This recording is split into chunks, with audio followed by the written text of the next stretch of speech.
उत्ते सौंदे रहे ने लोग, इस तरह भी रातां नूं रछनाउंदे रहे ने लोग। तो उस संघर्ष च अज लड़दियां साडे योधियां नूं 9 महीने तो उपर का समा हो गया, जिन्हां ने घर परत के नहीं वेख्या, जे दिहाड़ी खंड लई आए तो वो उत्थे वापस चले गए। उन्होंने मेरा और तुहाडे वल्लों लख लख सलाम। तो उस घोल नाल संबंधित जिहड़े लोग शहीद हो गए, आपकी रोटी रोजी बचाने लिए, आपकी कणक नूं बचाने लिए जिहड़े उत्थे जांदे सी ते रस्सियां च हो गए, कुछ उत्थे हो गए, तो उन्होंने साडे सारिआं वल्लों उन्होंने सच्ची श्रद्धांजलि भेंट करदा मैं। तो साडे पास बलविंदर सिंह साथी आया, बख्शीश सिंह जी बिल्ला ਉਹਦੇ ਮੀਤ ਪ੍ਰਧਾਨ ने जिले के, वो ਤੁਹਾਡੇ ਨਾਲ कुछ विचार करनगे। जो लड़े दीन के हेत, पुरजा पुरजा कट मरे, कबू ना छोड़े खेत। सरफरोशी की तमन्ना अब हमारे दिल में है, देखना है जोर कितना बाजुए कातिल में है। मेरे किसान वीरों, मेरे तो वड्डी उम्र के मेरे बजुर्गों, हम उम्र साथियों, तो मेरे तो छोटे मेरे वीरों, बुलाओ गज के उस महान सतगुरु की बनाई हुई फतेह। वाहिगुरू जी का खालसा, वाहिगुरू जी की फतेह। जिदा सत्कारयोग अपने मास्टर परसन लाल जी ने तुहानूं दस्सिया, पंजाब एक इहो जी धरती आ जिथे हमेशा ही जो भी जरवाने चढ़ के आए या जिन्होंने साडे ते जुल्म किया, चाहे वह बाहरों होण ते चाहे वह इत्थों दे होण, असीं उन्हां दा डट के मुकाबला किया। सिंह जी राजेवाल, मैं उन्होंने इंटरव्यू बहुत चिर पहला सुनी सी, अज तो 2 साल पहला दिल्ली दे विच एक इन्हां ने छोटी जी मीटिंग की, उहदे विच 3 बंदे गए सीगे, जिसों एक बलवीर सिंह राजेवाल सी।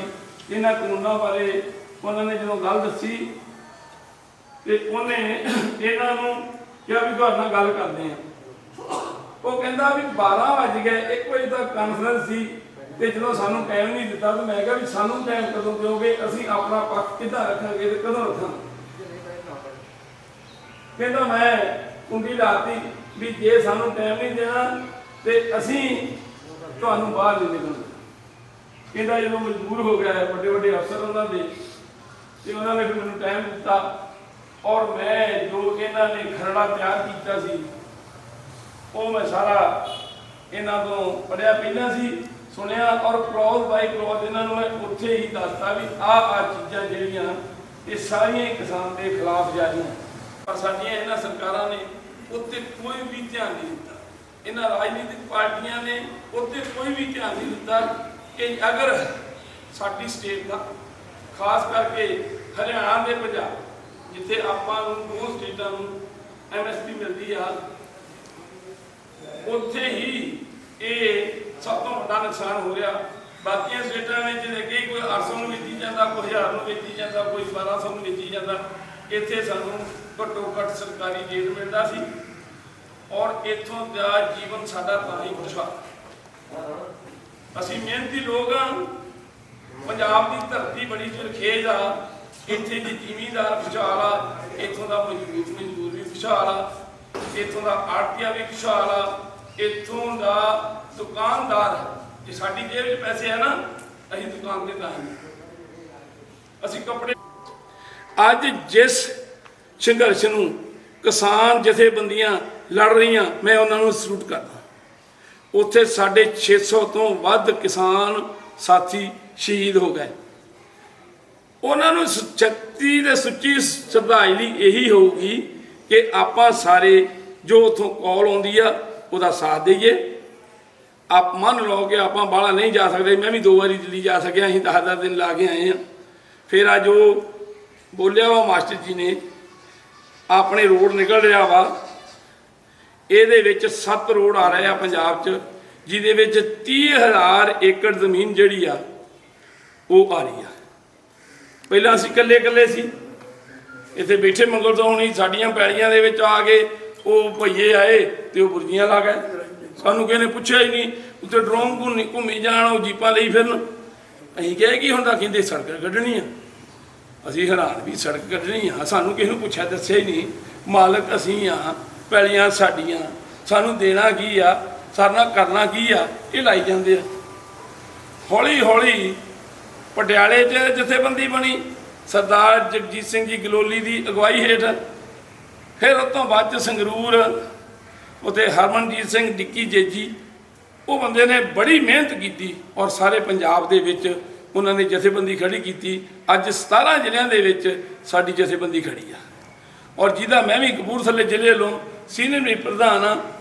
ਸਾਡੇ ਪ੍ਰਧਾਨ ਸਾਹਿਬ ਸਰਦਾਰ ਪ੍ਰਭਦਿਆਲ ਸਿੰਘ ਜੀ ਸੈਦਪੁਰ ਵਾਲੇ, ਅਸੀਂ ਇਹ ਸਾਨੂੰ 17-18 ਲੱਖ ਤੇ ਲਈ ਬੈਠੇ ਸੀ, ਖਿੱਚ ਧੂ ਕੇ 40 ਲੱਖ ਤੇ ਲਗਾਏ। ਸਾਨੂੰ ਫਿਰ ਨਹੀਂ ਮਨਜ਼ੂਰ। ਅਸੀਂ ਜਥੇਬੰਦੀ ਵੱਲੋਂ ਕਹਿਤਾ ਇਹ ਪੈਸੇ ਲੈ ਲਓ ਤੁਸੀਂ ਕਿਸਾਨਾਂ ਨੂੰ, ਕੋਈ ਗੱਲ ਨਹੀਂ, ਇਹਨਾਂ ਨੂੰ ਆਪਾਂ ਇਹਨਾਂ ਦੀ ਅਸੀਂ ਹੁਣ ਫਿਰ ਉਹਨਾਂ ਨੂੰ ਕਹਿਤਾ ਜਿੰਨਾ ਚਿਰ ਸਾਨੂੰ ਤੁਸੀਂ ਮੁਆਵਜ਼ਾ ਸਹੀ ਨਹੀਂ ਦਿੰਦੇ ਉਹਨਾਂ ਚਿਰ ਸਾਡੀ ਪੈਲੀ 'ਚ ਪੈਰ ਨਹੀਂ ਤੁਸੀਂ ਪਾ ਸਕਦੇ। ਆ ਹੁਣ ਚੰਡੀਗੜ੍ਹ ਮੋਹਾਲੀ ਉਦੋਂ ਸਾਡੀ ਬਹੁਤ ਵੱਡੀ ਮੀਟਿੰਗ ਹੋਈ ਆ, ਉੱਥੋਂ ਦਾ 3 ਕਰੋੜ ਦਾ ਕਿੱਲਾ ਜਿਹੜਾ 37 ਲੱਖ ਇਹਨਾਂ ਨੇ ਪਾਇਆ। ਉਦੋਂ ਉੱਥੇ ਜਾ ਕੇ ਉਹ ਸੰਘਰਸ਼ ਕੀਤਾ, ਉਹ ਜਿਹੜਾ ਅਵਾਰਡ ਸੀ ਉਹੀ ਵਾਪਸ ਕਰਵਾਇਆ। ਡੀਸੀ ਨੇ ਇਮੀਡੀਏਟਲੀ ਉਹ ਅਵਾਰਡ ਜਿਹੜਾ ਹੀ ਵਾਪਸ ਲੈ ਲਿਆ। ਹੁਣ ਉੱਥੇ ਜੋ ਕਮੇਟੀ ਬਣਾਈ ਗਈ ਆ ਜਿਹਦੇ ਵਿੱਚ 5 ਨੁਮਾਇੰਦੇ ਸਾਡੇ ਕਿਸਾਨ ਜਥੇਬੰਦੀ ਦੇ ਹੋਣਗੇ। ਸਾਡਾ ਪੰਜਾਬ ਪ੍ਰਧਾਨ ਹੋਊਗਾ, ਮੁਹਾਲੀ ਦਾ ਪ੍ਰਧਾਨ ਹੋਊਗਾ, ਉੱਥੋਂ ਦਾ ਕੋਆਰਡੀਨੇਟਰ ਹੋਊਗਾ।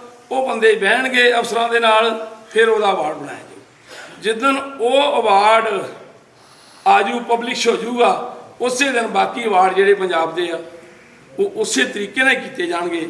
ਸਾਨੂੰ ਇੱਥੇ ਹੁਣ ਆਪਾਂ ਨੂੰ 40 ਲੱਖ ਮਿਲਿਆ, ਅਸੀਂ ਜਿਸ ਤੱਕ ਉਮੀਦ ਕਰਦੇ ਹਾਂ ਕਿ 80 ਲੱਖ ਤੋਂ ਤਾਂ ਲੈ ਜਾਵਾਂਗੇ। ਜਿੰਨਾ ਚਿਰ ਸਾਨੂੰ ਪੈਸੇ ਨਹੀਂ ਦੇਣਗੇ ਉਹਨਾਂ ਨੂੰ ਅਸੀਂ ਵਾਰਨਿੰਗ ਦਿੱਤੀ ਆ ਕਿ ਸਾਡੀਆਂ ਪੈਲੀਆਂ 'ਚ ਪੈਰ ਨਹੀਂ ਕਿਸੇ ਨੇ ਪਾਉਣਾ। ਅਸੀਂ ਮੋਟਰਾਂ ਦੇ ਕਨੈਕਸ਼ਨ ਆ ਜਿਹੜੇ ਆ ਉਹ ਸਾਨੂੰ ਮਹਿਕਮਾ ਕਰਾ ਕੇ ਦੇਊਗਾ। ਸਾਡਾ ਬੋਰ ਹੋਇਆ ਆ, ਅਸੀਂ 450 ਬੋਰ ਦੇ ਫੁੱਟ ਦੇ ਜੋ ਇਸ ਵੇਲੇ ਪਬਲਿਕ ਦੇ ਵਿੱਚ ਰੇਟ ਆ ਜੋ ਹੈਗਾ ਵਾ ਉਹ ਰੇਟ ਲਵਾਂਗੇ।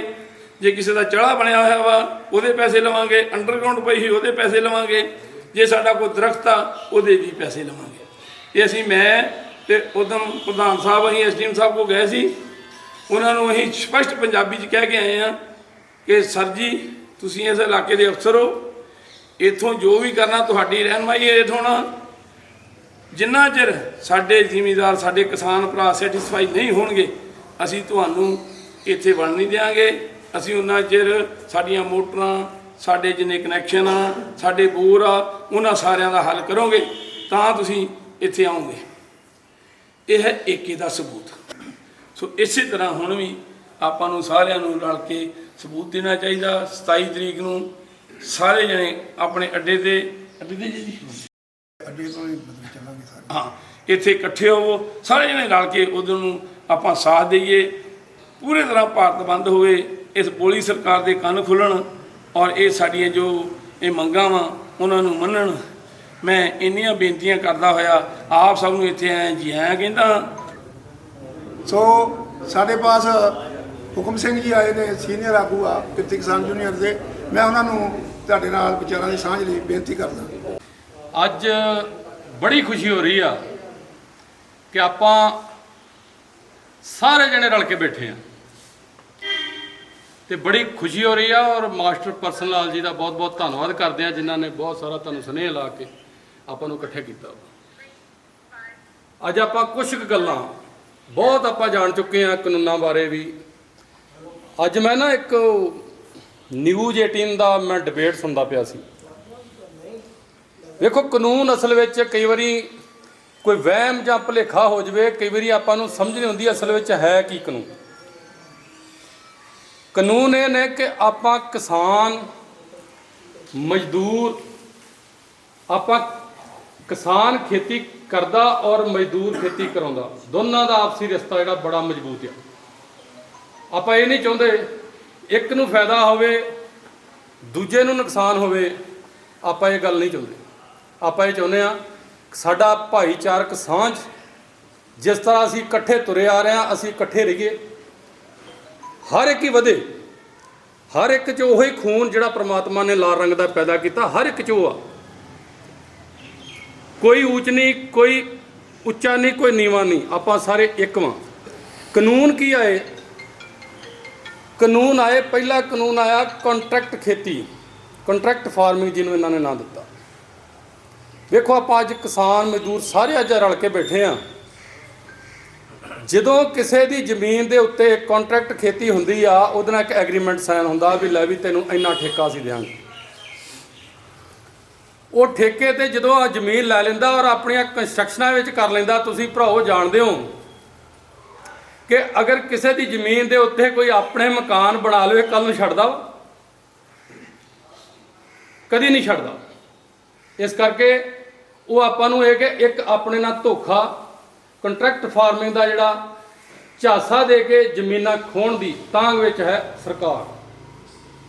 ਦੂਸਰਾ ਕਾਨੂੰਨ ਆ ਗਿਆ ਕਿ ਤੁਸੀਂ ਜਿੱਥੇ ਮਰਜ਼ੀ ਜਾ ਕੇ ਆਪਣੀ ਫਸਲ ਵੇਚ ਲਓ, ਜਿੱਥੋਂ ਮਰਜ਼ੀ ਆਣ ਕੇ ਕੋਈ ਇੱਥੇ ਫਸਲ ਵੇਚ ਲੈ। ਕੋਈ ਆਪਾਂ 5 ਕਿੱਲੇ ਵਾਲੇ ਜ਼ਮੀਨ ਦੇ ਮਾਲਕ ਹਾਂ, 2 ਕਿੱਲੇ ਵਾਲੇ ਜ਼ਮੀਨ ਦੇ ਮਾਲਕ ਹਾਂ, ਆਪਾਂ ਕਰਨਾਟਕ ਜਾ ਕੇ ਵੇਚ ਲਾਂਗੇ? ਕਿੱਥੋਂ ਵੇਚ ਲਵਾਂਗੇ ਆਪਾਂ? ਜਿਹੜੀਆਂ ਮੰਡੀਆਂ ਪੁਰਾਣੀਆਂ ਚੱਲੀਆਂ ਆ ਰਹੀਆਂ, ਉਹਨਾਂ ਮੰਡੀਆਂ ਦੀ ਥਾਂ ਤੇ ਪ੍ਰਾਈਵੇਟ ਮੰਡੀਆਂ ਲੈ ਕੇ ਆਉਣਾ, ਇਹਦੀ ਲੋੜ ਕੀ ਸੀ? ਅਗਰ ਅਡਾਨੀ ਅੰਬਾਨੀ ਮਾਲ ਖਰੀਦਣਾ ਚਾਹੁੰਦੇ ਆ ਤਾਂ ਸਰਕਾਰੀ ਮੰਡੀਆਂ 'ਚ ਨਹੀਂ ਸੀ ਖਰੀਦ ਸਕਦੇ। ਰੋਕਿਆ ਕਿਹਨੇ ਸੀ? ਆਪਾਂ ਅੱਗੇ ਵੀ ਜੇ ਫਸਲ ਲੈ ਕੇ ਜਾਂਦੇ ਤਾਂ ਆਪਾਂ ਨੂੰ ਕੌਣ ਰੋਕਦਾ ਵਾ? ਦੂਸਰੇ ਕਿਸਾਨ ਆਪਣੀ ਫਸਲ ਲੈ ਕੇ ਜਾ ਕੇ ਪਹਿਲਾਂ ਹੀ ਵੇਚ ਸਕਦਾ। ਇਹ ਕਾਨੂੰਨ ਲਿਆਉਣ ਦੀ ਲੋੜ ਕੀ ਪਈ? ਇੱਥੇ ਤਾਂ ਚਾਹੀਦਾ ਸੀ ਕਿ ਗੌਰਮੈਂਟ ਪੂਰਾ ਅਨਾਜ ਨੂੰ ਖਰੀਦ ਕੇ ਅੱਗੇ ਚਾਹੇ ਉਹ ਅਡਾਨੀਆਂ ਨੂੰ ਦੇ ਦਿੰਦੀ, ਅੰਬਾਨੀਆਂ ਨੂੰ ਦੇ ਦਿੰਦੀ, ਕਮ ਸੇ ਕਮ ਉਹਦੇ ਵਿੱਚ ਜ਼ਿੰਮੇਵਾਰ ਤੇ ਪੈਸੇ ਦੀ ਗੌਰਮੈਂਟ ਹੁੰਦੀ। ਤੀਜਾ ਕਾਨੂੰਨ, ਜਦੋਂ ਇਹ ਅਡਾਨੀਆਂ ਅੰਬਾਨੀਆਂ ਕੋਲ ਇੰਨੀ ਤਾਕਤ ਹੈਗੀ ਆ, ਇੰਨੀ ਇਹਨਾਂ ਕੋਲ ਸ਼ਕਤੀ ਆ, ਇੰਨਾ ਪੂੰਜੀਪਤੀ ਆ ਲੋਕ, ਉਹ ਸਾਰੇ ਦਾ ਸਾਰਾ ਅਨਾਜ ਖਰੀਦ ਕੇ ਆਪਣੇ ਸੈਲੋ ਵਿੱਚ ਭਰਤੀ ਕਰ ਸਕਦੇ ਆ ਔਰ ਆਪਣੀ ਮਰਜ਼ੀ ਨਾਲ ਉਹਨੂੰ ਵੇਚਣਗੇ। ਜਦੋਂ ਅਨਾਜ ਜਿਹੜਾ ਵਾ ਅਮੀਰ ਦੀ ਤਿਜੋਰੀ ਵਿੱਚ ਬੰਦ ਹੋ ਗਿਆ, ਉਦੋਂ ਅੱਗੇ ਉਹਨੂੰ ਜਦੋਂ ਸੇਲ ਕਰਨਾ ਉਹਦੀ ਮਰਜ਼ੀ ਆ, ਉਹ 100 ਨੂੰ ਕਰੇ, 200 ਨੂੰ ਕਰੇ। ਅੱਜ ਆਪਾਂ ਕਣਕ 20 ਰੁਪਏ ਰੇਟ, 22 ਰੁਪਏ ਰੇਟ ਕਣਕ ਦਾ ਹੈ ਤੇ 25-30 ਦੇ ਵਿੱਚ ਆਪਾਂ ਨੂੰ ਆਟਾ ਮਿਲਦਾ। ਆਪਾਂ ਸਾਰੇ ਦੇਖੇ, ਜਿਸ ਦਿਨ ਇਹ ਤਿਜੋਰੀ ਦੇ ਵਿੱਚ ਬੰਦ ਹੋ ਗਿਆ, ਇਹ ਆਟਾ 25-30 ਰੁਪਏ ਵਾਲਾ ਨਹੀਂ ਰਹਿਣਾ। ਇਹ ਆਟਾ ਉਹਨਾਂ ਦੇ ਪੈਕਟਾਂ ਵਿੱਚ ਸੈਂਕੜੇ 100 ਦੇ ਹਿਸਾਬ ਨਾਲ ਇਹ ਆਪਾਂ ਨੂੰ ਮਿਲਣਾ। ਇਹ ਜਿੱਥੇ ਜਿੱਥੇ ਖੁੱਲ੍ਹੇ ਉੱਥੇ ਤੁਸੀਂ ਦੇਖ ਸਕਦੇ ਹੋ, ਉਹਨਾਂ ਦੇ ਰੇਟ ਪੜ੍ਹ ਸਕਦੇ ਹੋ। ਇੱਕ ਗੋਭੀ ਦੇ ਫੁੱਲ ਦਾ ਰੇਟ 300 ਰੁਪਇਆ ਲਿਖਿਆ ਹੋਇਆ ਉਹਨਾਂ ਦਾ। ਕੀ ਖਰੀਦ ਲਾਂਗੇ ਆਪਾਂ ਇਹਨਾਂ? ਆਪਾਂ ਹਰ ਇੱਕ ਦੂਜੇ ਦੇ ਉੱਤੇ ਡਿਪੈਂਡਡ ਆ। ਫਿਰ ਕਿਸਾਨਾਂ ਦੀ ਔਰ ਮਜ਼ਦੂਰਾਂ ਦੀ ਮੰਗ ਕੀ? ਕਿਸਾਨਾਂ ਨੇ ਮੰਗ ਇਹ ਰੱਖੀ ਆ ਕਿ ਸਾਡੀ ਫਸਲ ਜਿਹੜੀ ਆ ਉਹਦੇ ਵਿੱਚ 21 ਫਸਲਾਂ ਦੇ ਪ੍ਰਧਾਨ ਜੀ ਨੂੰ ਜ਼ਿਆਦਾ ਦੱਸ ਦੇਣਗੇ, ਉਹਨਾਂ ਦਾ ਰੇਟ ਜਿਹੜਾ ਵਾ ਇੱਕ ਤੈਅ ਕਰ ਦਿਓ। ਐਦੋਂ ਘੱਟ ਜਿਹੜਾ ਵਾ ਸਾਡਾ ਨਹੀਂ ਵਿਕੇਗਾ ਅਨਾਜ। ਜਦੋਂ ਉਹ ਅਨਾਜ ਦਾ ਰੇਟ ਤੈਅ ਹੋਊਗਾ ਤਾਂ ਫਾਇਦੇ ਉਹਦੇ ਤੁਹਾਨੂੰ ਮੈਂ ਦੱਸ ਦੇਵਾਂ। ਅਨਾਜ ਜਿਹੜਾ ਘੱਟ ਤੋਂ ਘੱਟ ਕੀਮਤ ਤੋਂ ਘੱਟ ਨਹੀਂ ਵਿਕੂਗਾ, ਉਹਦਾ ਫਾਇਦਾ ਆਪਾਂ ਨੂੰ ਇਹ ਹੋਏਗਾ ਕਿ ਬਈ ਉਹ ਜਿਹੜਾ ਏਰੀਆ ਆਪਣਾ ਜਿਹੜਾ ਡਿਵਾਈਡ ਹੋ ਜਾਊਗਾ, ਹਰ ਇੱਕ ਥਾਂ ਤੇ ਹਰ ਇੱਕ ਫਸਲ ਹੋਣ ਲੱਗੂਗੀ। ਜਦੋਂ ਫਸਲ ਹਰ ਇੱਕ ਹੋਣ ਲੱਗੂਗੀ, ਜਿਹੜੇ 50 ਪੈਸੇ ਗੋਭੀ ਵਿਕਦੀ ਆ, ਇਹ ਵੀ 50 ਪੈਸੇ ਨਹੀਂ ਵਿਕੂਗੀ। ਇਹਦਾ ਇੱਕ ਰੇਟ ਤਾਂ ਤੈਅ ਹੋਊਗਾ ਜਦੋਂ ਏਰੀਆ ਡਿਵਾਈਡ ਹੋ ਜਾਊਗਾ। ਜਦੋਂ ਏਰੀਆ ਡਿਵਾਈਡ ਹੋ ਗਿਆ, ਜਿਹੜੀ ਪ੍ਰੋਟੈਕਸ਼ਨ ਘੱਟ ਹੋਈ, ਹਰ ਇੱਕ ਨੂੰ ਰੇਟ ਮਿਲੂਗਾ, ਚਾਹੇ ਉਹ ਗੋਭੀ ਵਾਲਾ, ਚਾਹੇ ਉਹ ਟਮਾਟਰ ਵਾਲਾ, ਚਾਹੇ ਉਹ ਗਾਜਰ ਵਾਲਾ, ਕੋਈ ਵੀ ਆਲੂ ਵਾਲਾ, ਉਹ ਸਾਰਿਆਂ ਨੂੰ ਉਹਦਾ ਕੁਛ ਰੇਟ ਮਿਲ ਜੂਗਾ। ਅੱਜ ਦੇ ਹਾਲਾਤ 74 ਸਾਲ ਆਪਾਂ ਨੂੰ ਹੋ ਗਿਆ ਆਜ਼ਾਦ ਹੋਇਆ, ਪਰ ਤੁਸੀਂ ਜਾਣਦੇ ਹੋ ਕਿਤੇ ਗਰਾਊਂਡ ਦੇ ਉੱਤੇ ਕੋਈ ਕੰਮ ਹੋਇਆ? ਇਹ ਖੇਤੀ ਨੂੰ ਬਚਾਉਣ ਵਾਸਤੇ ਕੋਈ ਗਰਾਊਂਡ ਤੇ ਕੰਮ ਹੋਇਆ ਅੱਜ ਤੱਕ? ਜੇ ਅੱਜ ਤੱਕ ਹਿਲਜੁਲ ਹੋਈ ਆ ਤੇ ਸਿਰਫ ਅੱਜ ਆਪਾਂ ਏਕੇ ਨਾਲ ਬੈਠ ਗਏ ਆ ਜਾ ਕੇ ਦਿੱਲੀ ਦੀਆਂ ਬੂਹਾਂ ਦੇ ਉੱਤੇ, ਤਾਂ ਕਰਕੇ ਆਪਣੀ ਏਕਤਾ ਦਾ ਸਬੂਤ। ਦੂਜੀ ਗੱਲ ਇਹ, ਗੌਰਮੈਂਟ ਨੂੰ ਅੰਦਰੇ ਅੰਦਰ ਭਾਜੜਾਂ ਪਈਆਂ ਹੋਈਆਂ ਨੇ। ਮੈਂ ਅੱਜ ਨਿਊਜ਼ 18 ਦੀ ਰਿਪੋਰਟ ਮੈਂ ਦੇਖ ਕੇ ਆਇਆ, ਉਹ ਕਹਿ ਰਹੇ ਆ ਕਿ ਗੌਰਮੈਂਟ ਜਿਹੜੀ ਆ ਉਹ ਮਿਨੀਮਮ ਸਪੋਰਟ ਪ੍ਰਾਈਸ ਦੇ ਉੱਤੇ ਅਨਾਜ ਖਰੀਦਣ ਦੇ ਉੱਤੇ ਗੰਭੀਰਤਾ ਨਾਲ ਵਿਚਾਰ ਕਰ ਰਹੀ ਹੈ। ਅੱਜ ਤੱਕ ਨਹੀਂ ਹੋਇਆ ਇੱਦਾਂ, ਕਦੀ ਹੋਇਆ? ਕਾਰਨ ਇੱਕ ਤੁਹਾਡੀ ਏਕਤਾ, ਤੁਸੀਂ ਇੱਕ ਥਾਂ ਤੇ ਖੜੇ ਹੋ ਗਏ ਹੋ, ਇੱਕ ਦੂਜੇ ਨਾਲ ਮੋਢਾ ਲਾ ਕੇ ਖੜੇ ਹੋ ਗਏ ਹੋ। ਇਹ ਲੜਾਈ ਆਪਣੀ ਹੋਂਦ ਦੀ ਆ, ਇਹ ਲੜਾਈ ਆਪਣੀ ਘਰ ਘਰ ਦੀ ਆ। ਇਸ ਕਰਕੇ ਜਥੇਬੰਦੀਆਂ ਦੇ ਧੰਨਵਾਦ ਨੇ ਜਿਨ੍ਹਾਂ ਨੇ ਆਪਾਂ ਨੂੰ ਸੁੱਤਿਆਂ ਹੋਇਆਂ ਨੂੰ ਅੱਜ ਜਗਾਇਆ, ਨਹੀਂ ਤਾਂ ਆਪਾਂ ਵੈਸੇ ਹੀ ਸੁੱਤੇ ਪਏ ਸੀ। ਆਪਾਂ ਨੂੰ ਇਹ ਪਤਾ ਹੀ ਨਹੀਂ ਕਿ ਇੱਕ ਬਿਜ਼ਨਸ ਆ, ਜਿਹੜੀ ਖੇਤੀ ਆ, ਇੱਕ ਧੰਦਾ ਵਾ ਜਿਹਨੂੰ ਖੋਹ ਕੇ ਅਡਾਨੀ ਆਪਣਾ ਧੰਦਾ ਬਣਾਉਣ ਡਿਆ। ਕਿਉਂਕਿ ਲਾਕਡਾਊਨ ਦੇ ਵਿੱਚ ਸਾਰੇ ਬਿਜ਼ਨਸ ਜਿਹੜੇ ਆ ਉਹ ਡਿੱਗੇ ਆ, ਔਰ ਖੇਤੀ ਜਿੱਥੇ ਦੀ ਜਿੱਥੇ ਰਹੀ ਆ ਸਥਿਰ ਰਹੀ ਆ, ਕਿਉਂਕਿ ਖਾਣ ਤੋਂ ਬਿਨਾ ਕੋਈ ਨਹੀਂ ਬਚ ਸਕਦਾ, ਖਾਣਾ ਹਰ ਇੱਕ ਨੇ। ਸਮਾਂ ਆਇਆ, ਇਹਨਾਂ ਲੋਕਾਂ ਨੇ ਇਹ ਰਿਸਰਚ ਕਰਵਾਈ ਆ। ਤੇਲ ਦੇਖੋ ਤੁਹਾਡੇ ਸਾਹਮਣੇ, ਸਕੂਟਰੀਆਂ ਆ ਗਈਆਂ ਇਲੈਕਟ੍ਰੋਨਿਕ। ਅੱਗੇ ਤੋਂ ਅੱਗੇ ਜਿਹੜਾ ਤੇਲ ਦੀ ਡਿਮਾਂਡ ਜਿਹੜੀ ਆ ਘਟਣੀ ਆ, ਕਿਉਂਕਿ ਅੱਜ 100 ਰੁਪਏ ਲੀਟਰ ਡੀਜ਼ਲ ਫੂਕ ਕੇ ਆਪਾਂ ਖੇਤੀ ਕਰ ਸਕਦੇ ਆ। ਇਹਨਾਂ ਦਾ ਕਾਰਨ ਕੀ ਬਣਿਆ ਇੰਨਾ ਉੱਚਾ ਜਾਣ ਦਾ? ਜ਼ਿਮੀਂਦਾਰ ਨੂੰ ਤੰਗ ਕਰੋ, ਤੰਗ ਕਰਕੇ ਇਹਨੂੰ ਇੱਥੋਂ ਖੇਤੀ ਦੇ ਵਿੱਚੋਂ ਇਹਨੂੰ ਬਾਹਰ ਕੱਢੋ। ਇਹ ਤੁਹਾਡੇ ਉੱਤੇ ਕਾਬਜ਼ ਹੋਣ ਦੀ, ਤੁਹਾਨੂੰ ਦੁਬਾਰਾ ਤੋਂ ਗੁਲਾਮ ਬਣਾਉਣ ਦੀ ਨੀਤੀ ਆ ਸਰਕਾਰ ਦੀ। ਆਪਾਂ ਏਕਤਾ ਲਈਏ, ਏਕਤਾ ਦੇ ਵਿੱਚ ਹੋ ਕੇ, ਏਕਤਾ ਦਾ ਸਬੂਤ ਦਿੰਦੇ ਹੋਏ ਆਪਾਂ 27 ਤਰੀਕ ਨੂੰ ਜਿਹੜਾ ਬੰਦ ਹੈ ਉੱਥੇ ਆਪਾਂ ਸਾਰੇ ਪਹੁੰਚੀਏ। ਪਹੁੰਚ ਕੇ ਜਿਹੜੇ ਉੱਥੇ ਵਿਦਵਾਨ, ਜਿਹੜੇ ਆਪਣੇ ਪ੍ਰਧਾਨ ਨੇ, ਉਹਨਾਂ ਦੇ ਆਪਾਂ ਵਿਚਾਰ ਸੁਣੀਏ। ਸਾਧ ਸੰਗਤ ਜੀ, ਮੈਂ ਕੁਛ ਨਾਂ ਲੈ ਕੇ ਨਹੀਂ ਬੋਲ ਸਕਦਾ। ਬਾਹਰੋਂ ਆਏ ਸੱਜਣਾ ਦੇ ਜਾਂ ਪਿੰਡ ਦੇ ਸੱਜਣਾ ਦੇ ਸਾਰਿਆਂ ਦੇ ਇਕੱਠੇ ਹੋਣ ਤੇ ਮੈਂ ਤਹਿ ਦਿਲੋਂ ਬਹੁਤ ਜ਼ਿਆਦਾ ਖੁਸ਼ ਹਾਂ। ਮੈਨੂੰ ਬੜੀ ਖੁਸ਼ੀ ਆ ਵੀ ਤੁਸੀਂ ਅੱਜ ਇੱਥੇ ਵੱਡੀ ਗਿਣਤੀ 'ਚ ਆਏ ਹੋ। ਭਾਵੇਂ ਪਿੰਡ ਵੀ ਤੁਹਾਡਾ, ਪਰ ਤੁਸੀਂ ਮਿਹਨਤ ਕਰਕੇ ਮੀਟਿੰਗ ਵੀ ਵੱਡੀ ਕੀਤੀ ਆ। ਤੇ ਸਭ ਤੋਂ ਵੱਡੀ ਖੁਸ਼ੀ ਮੈਨੂੰ ਇਸ ਗੱਲ ਦੀ ਆ ਵੀ ਕਿਸਾਨਾਂ ਨਾਲੋਂ ਮੈਨੂੰ ਲੱਗਦਾ ਮਜ਼ਦੂਰ ਜਿਹੜੇ ਆ ਤੁਹਾਡੀ ਮੀਟਿੰਗ ਦੇ ਵਿੱਚ ਵੱਧ ਆਏ ਆ। ਅਸੀਂ ਦਿੱਲੀ ਬੈਠੇ ਵੀ ਇਹ ਸੋਚਦੇ ਹੁੰਦੇ ਆ, ਕਰਦੇ ਹੁੰਦੇ ਆ ਵੀ ਜਿੰਨਾ ਚਿਰ ਇਸ ਕਿਸਾਨ ਘੋਲ ਦੇ ਵਿੱਚ ਮਜ਼ਦੂਰਾਂ ਦੀ ਸ਼ਮੂਲੀਅਤ ਨਹੀਂ ਹੁੰਦੀ ਹੈ, ਇਸ ਘੋਲ ਨੂੰ ਜਿੱਤਣਾ ਉਹਨਾਂ ਚਿਰ ਬਹੁਤ ਔਖਾ। 27 ਤਰੀਕ ਨੂੰ ਆਪਣਾ ਬੰਦ ਆ, ਦਿੱਲੀ ਦੇ ਮੋਰਚੇ ਤੇ ਆਪਣਾ ਘੋਲ ਚੱਲਣ ਡਿਆ। 28 ਤਰੀਕ ਨੂੰ ਸ਼ਹੀਦ ਭਗਤ ਸਿੰਘ ਹੋਰਾਂ ਦਾ ਸ਼ਹੀਦੀ ਜਨਮ ਦਿਨ। ਪਿਛਲੇ ਸਾਲ 25 ਸਤੰਬਰ ਨੂੰ ਅਸੀਂ ਇਸ ਘੋਲ ਦੀ ਜਦੋਂ ਇਹ ਕਾਨੂੰਨ ਬਣ ਗਏ ਆ, ਆਰਡੀਨੈਂਸ ਤੋਂ ਤਿੰਨ ਖੇਤੀ ਕਾਨੂੰਨ, ਮੰਡੀਆਂ ਖਤਮ ਕਰਨ ਦਾ, ਕੰਟਰੈਕਟ ਫਾਰਮ ਦਾ, ਤੇ ਆ ਜਿਹੜਾ ਸਟੋਰੇਜ ਐਕਟ ਦਾ, ਬਿਜਲੀ ਬਿੱਲ 2020 ਤੇ ਪਰਾਲੀ ਦਾ, ਜਿਹਦੇ 'ਚ 5 ਸਾਲ ਕੈਦ, 1 ਕਰੋੜ ਰੁਪਈਆ ਜੁਰਮਾਨਾ ਜੇ ਕੋਈ ਕਿਸਾਨ ਪਰਾਲੀ ਨੂੰ ਲੂਹੇਗਾ ਤੇ ਉਹਨੂੰ ਕਰਨਾ ਸੀ। ਇਹਦੇ ਜਦੋਂ ਆਰਡੀਨੈਂਸ ਤੋਂ ਕਾਨੂੰਨ ਬਣੇ ਆ ਤੇ ਉਸ ਵੇਲੇ ਅਸੀਂ ਮਤਲਬ 25 ਸਤੰਬਰ ਨੂੰ ਲੱਗੇ ਤੇ ਉਦੋਂ ਵੀ ਸੀ, ਪਹਿਲੋਂ ਸੀ ਵੀ ਉਹ ਆਪਾਂ ਬੰਦ ਕੀਤੇ ਸੀ ਸਾਰਾ। ਉਦੋਂ ਵੀ ਹਿੰਦੁਸਤਾਨ ਬੰਦ ਦੀ ਕਾਰ ਸੀ ਤੇ ਉਹਦੀ ਯਾਦ ਹੀ ਆਪਾਂ 27 ਸਤੰਬਰ ਨੂੰ ਮਨਾ ਰਹੇ ਹਾਂ, ਕਿਉਂਕਿ 25-26 ਸਤੰਬਰ ਨੂੰ ਐਤਵਾਰ, ਸੋਮਵਾਰ ਤੇ ਐਤਵਾਰ, ਸ਼ਨੀਚਰਵਾਰ ਤੇ ਐਤਵਾਰ। ਮੈਂ ਸ਼ਹੀਦ ਭਗਤ ਸਿੰਘ ਹੋਰਾਂ ਦੀ ਗੱਲ ਕੀਤੀ ਹੈ ਇਸ ਘੋਲ ਦੇ ਸੰਦਰਭ ਦੇ ਵਿੱਚ, ਪ੍ਰਸੰਗ ਦੇ ਵਿੱਚ। ਬੜੀ ਛੋਟੀ ਉਮਰ 'ਚ ਉਹਨਾਂ ਕਿਹਾ ਸੀ ਵੀ ਇੱਥੋਂ ਅੰਗਰੇਜ਼ ਚਲੇ ਜਾਣਗੇ, ਨਹੀਂ ਰਹਿਣਗੇ। ਪਰ ਉਹ ਆਜ਼ਾਦੀ ਦਾ ਸਰੂਪ ਕੀ ਹੋਏਗਾ? 2 ਗੱਲਾਂ ਵਾਪਰਨਗੀਆਂ। ਉਹਨਾਂ ਕਿਹਾ ਸੀ ਵੀ ਜੇ ਲੋਕ ਜਿੱਤ ਗਏ ਤੇ ਇੱਥੇ ਕਿਸਾਨਾਂ ਮਜ਼ਦੂਰਾਂ ਦਾ ਰਾਜ ਹੋਏਗਾ, ਜੇ ਲੋਕ ਹਾਰ ਗਏ ਤੇ ਇੱਥੇ ਟਾਟਿਆਂ ਬਿਰਲਿਆਂ ਦਾ, ਗਾਂਧੀ ਹੋਰਾਂ ਦਾ, ਜਵਾਹਰ ਲਾਲ ਨਹਿਰੂ ਦਾ ਰਾਜ ਹੋਏਗਾ। ਜਾਂ ਲਾਗੇ ਹੋ ਜਾਓ, ਜੇ ਨਹੀਂ ਕਿਸੇ ਨੂੰ ਸੁਣਦਾ, ਥੋੜਾ ਲਾਗੇ ਹੋ ਜਾਓ, ਰਾਜ ਹੋਏਗਾ। ਨਹੀਂ ਉਹ ਉਹਨਾਂ ਜਗ੍ਹਾ ਦਾ ਬੈਠਾ ਆ ਜਾਓ ਛੱਤੀ ਆ ਜਾਓ, ਔਰ ਦਰੀ ਉਹਦੇ ਵਿੱਚ ਆ ਜਾਓ।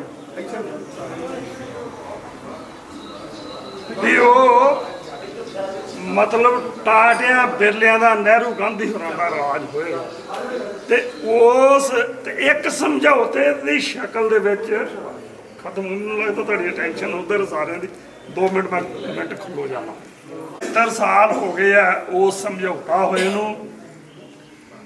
ਉਸ ਤੋਂ ਬਾਅਦ ਉਹਨਾਂ 75 ਸਾਲਾਂ ਦੇ ਵਿੱਚ ਕੀ ਹੋਇਆ ਕੀ ਨਹੀਂ ਹੋਇਆ ਤੁਹਾਡੇ ਸਾਰਿਆਂ ਦੇ ਸਾਹਮਣੇ ਆ।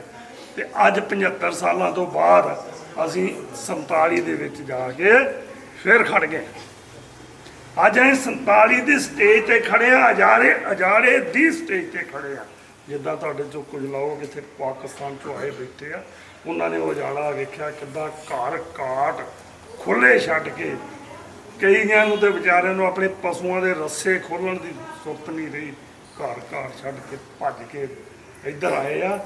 ਉਸ ਤਰ੍ਹਾਂ ਦੀ ਸਥਿਤੀ 'ਚ ਅੱਜ ਅਸੀਂ ਫੇਰ ਖੜੇ ਆ ਵੀ ਘਰ ਘਰ ਛੱਡਣ ਵਾਲੀ ਜਾਂ ਅਗਲੇ ਘਰ ਘਰ ਖੋਹਣ ਵਾਲੀ ਸਟੇਜ ਤੇ ਸਾਨੂੰ ਲੈ ਗਏ।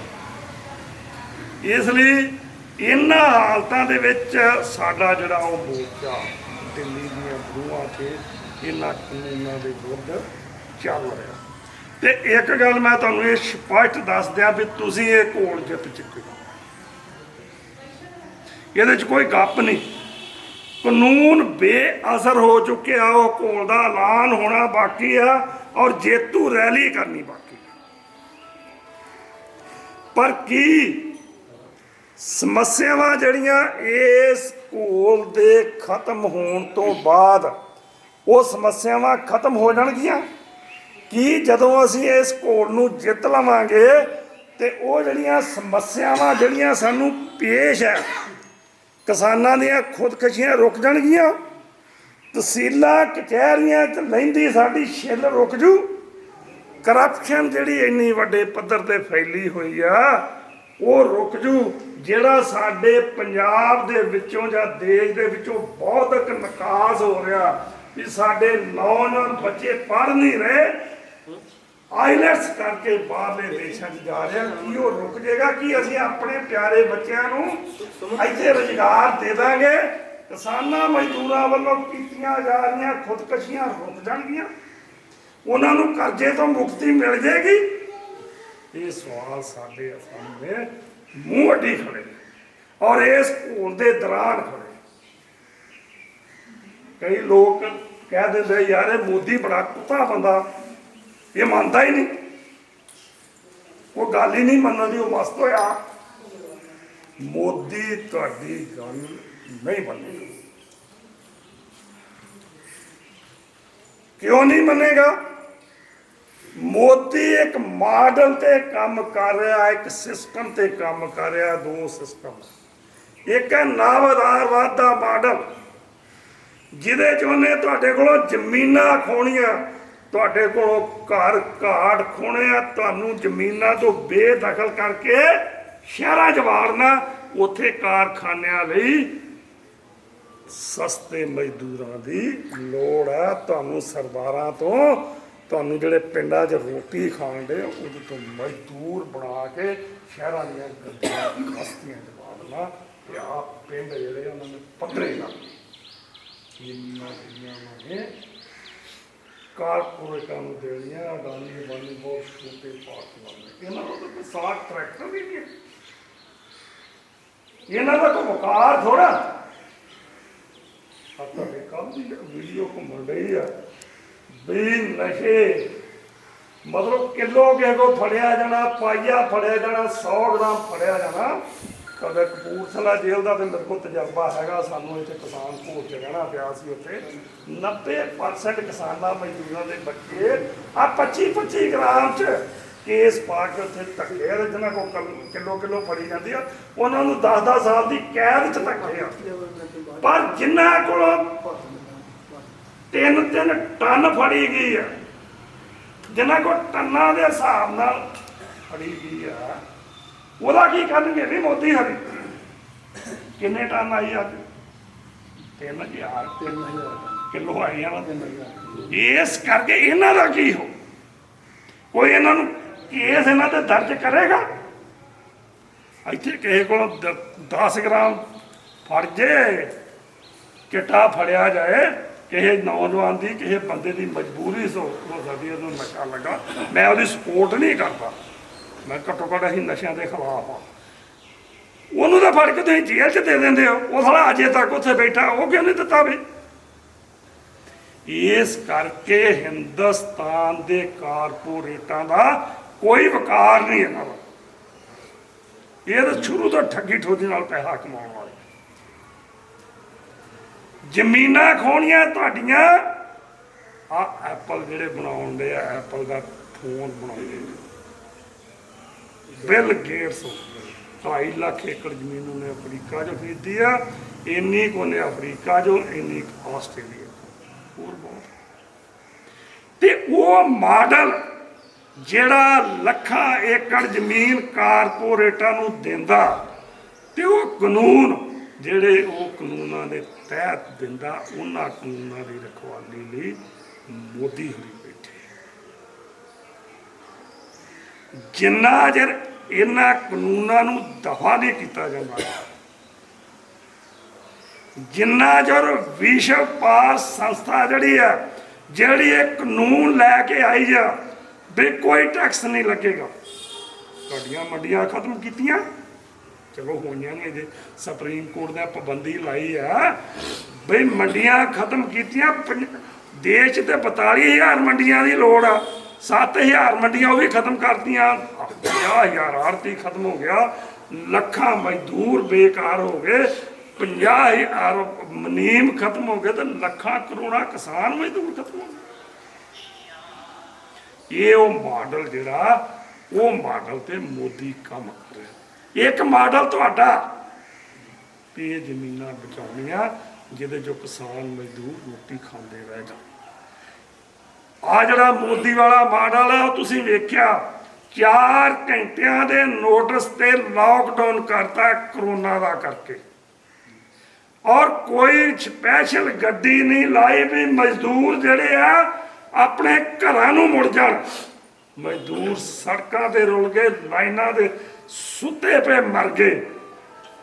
ਉਹਨਾਂ ਦੀਆਂ ਛੋਟੀਆਂ ਛੋਟੀਆਂ ਬੱਚੀਆਂ ਉਹਨਾਂ ਨੂੰ ਹੈਂਡੀਕੈਪਟ ਜਿਹੜੇ ਸੀ ਧੂ ਕੇ ਬਿਹਾਰ 'ਚ ਲੈ ਕੇ ਗਈਆਂ, ਉੜੀਸਾ 'ਚ ਲੈ ਕੇ ਗਈਆਂ। ਫਿਰ ਝੱਲਿਆ ਕਿੰਨੇ ਮਜ਼ਦੂਰਾਂ ਨੂੰ, ਕਿਸਾਨਾਂ ਨੂੰ ਜਿਹੜੇ ਇੱਥੇ ਕੰਮ ਕਰਦੇ ਸੀ? ਸਿਰਫ ਉਹਨਾਂ ਦੇ ਪਿੰਡਾਂ ਨੇ, ਉਹਨਾਂ ਦੇ ਘਰਾਂ ਨੇ। ਕੋਈ ਕਾਰਖਾਨੇਦਾਰ ਜਿਹੜੇ ਕਹਿੰਦੇ ਸਾਨੂੰ ਸਸਤੇ ਮਜ਼ਦੂਰ ਚਾਹੀਦੇ ਆ, ਉਹਨਾਂ ਨੂੰ ਰੋਟੀ ਨਹੀਂ ਦੇ ਸਕਿਆ। ਉਹ ਵਿਚਾਰੇ ਭੈੜੇ ਹਾਲ ਤੇ ਬੌਂਕੇ ਦਿਹਾੜੇ ਆਪਣੇ ਪਿੰਡਾਂ ਨੂੰ ਗਏ, ਉਹਨਾਂ ਪਿੰਡਾਂ ਨੇ ਉਹਨਾਂ ਨੂੰ ਚੱਲਿਆ, ਪਿੰਡਾਂ ਨੇ ਉਹਨਾਂ ਨੂੰ ਰੋਟੀ ਦਿੱਤੀ। ਇਸ ਲਈ ਇਸ ਗੱਲ ਨੂੰ ਸਾਰਿਆਂ ਨੂੰ ਸਮਝਣ ਦੀ ਲੋੜ ਹੈ ਵੀ ਮੋਦੀ ਕੀ ਕਰ ਰਿਹਾ, ਕਿਉਂ ਨਹੀਂ ਮੰਨ ਰਿਹਾ। ਉਹ ਆਪਣੇ ਯਾਰਾਂ ਦੀ ਮੰਨੇਗਾ, ਅਮਰੀਕਾ ਵਾਲਿਆਂ ਦੀ ਮੰਨੇਗਾ, ਜਾਂ ਜਿਹੜੇ ਕਦੀ